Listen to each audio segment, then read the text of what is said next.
നമസ്കാരം.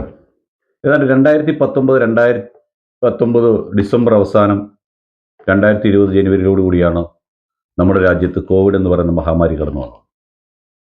കോവിഡ് വന്നു കഴിഞ്ഞപ്പോൾ ലോക്ക്ഡൗൺ ഉണ്ടാക്കി. അതിനുശേഷം എല്ലാവരെയും പേടിപ്പിച്ച് വീടിനകത്തിരുത്തി നിർബന്ധിച്ച് കുത്തിവെപ്പിക്കുകയും അതിൻ്റെ പരിണിത ഫലങ്ങളൊക്കെ നാം അനുഭവിച്ചുകൊണ്ടിരിക്കുന്ന സമയത്താണ് ഇന്നത്തെ പത്രത്തിലും കഴിഞ്ഞ ദിവസത്തെ പത്രത്തിലുമൊക്കെ 19 വയസ്സുകാരനും 24 വയസ്സുകാരനും കൊഴിഞ്ഞു വീണ് മരിക്കുന്ന അവസ്ഥ, രക്തം കട്ടപിടിക്കുന്ന അവസ്ഥ പലർക്കും ഉണ്ടായിട്ടുണ്ട്.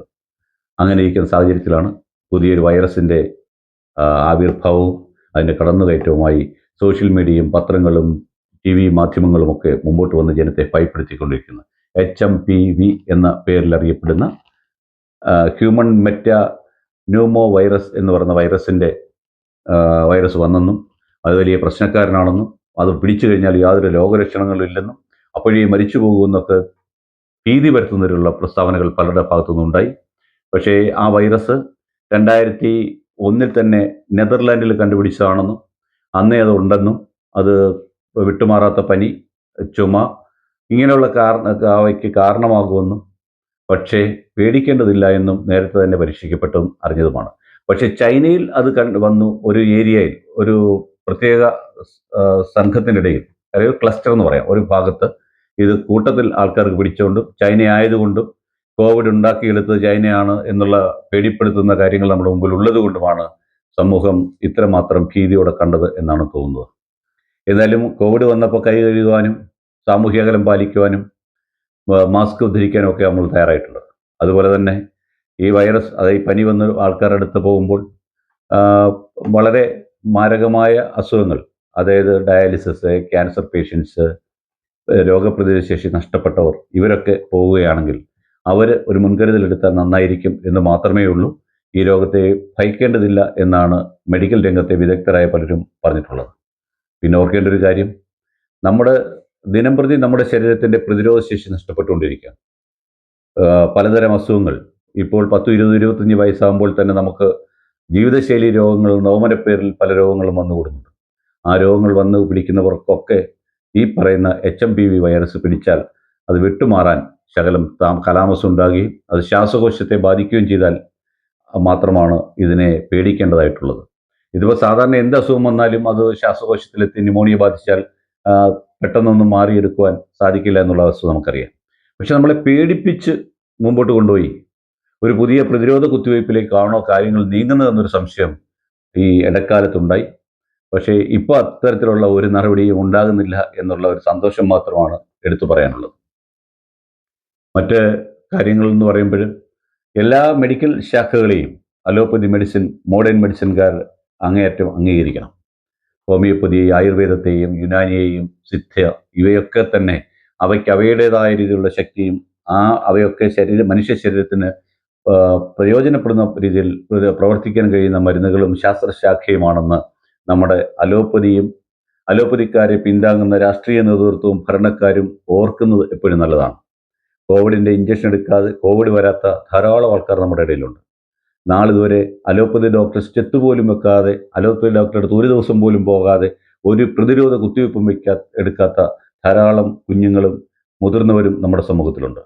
അവരൊക്കെ തന്നെ ഈ സമൂഹത്തിൽ ജീവിച്ചിരിക്കുന്നുണ്ട്.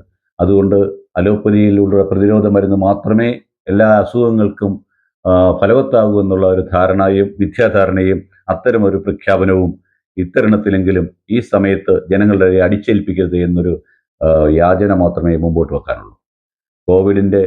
കോവിഡിന് വേണ്ടി നമ്മളെടുത്ത ഇഞ്ചക്ഷൻ അത് ഉൽപ്പാദിപ്പിച്ച രാജ്യം തന്നെ, കമ്പനി തന്നെ പറയുന്നു അതിന് അവർക്ക് യാതൊരു ഗ്യാരണ്ടിയുമില്ല, അതുകൊണ്ട് മരണം വരെ സംഭവിക്കാം, രക്തം കട്ടപിടിക്കാം, ഒക്കെ ചെയ്യാം. എല്ലാ മരുന്നുകളും 100-ൽ ഒരാൾക്കെങ്കിലും പ്രതിപ്രവർത്തനം നടത്തുന്ന രീതിയിലാണ് നമുക്ക് കണ്ടിട്ടുള്ളത്. അതുകൊണ്ട് ഒരു മരുന്നും 100% സുരക്ഷിതമല്ല എന്ന ബോധം അലോപ്പതി മെഡിസിനെ അനുകൂലിക്കുന്നവർ മനസ്സിലാക്കേണ്ടിയിരിക്കുന്നു.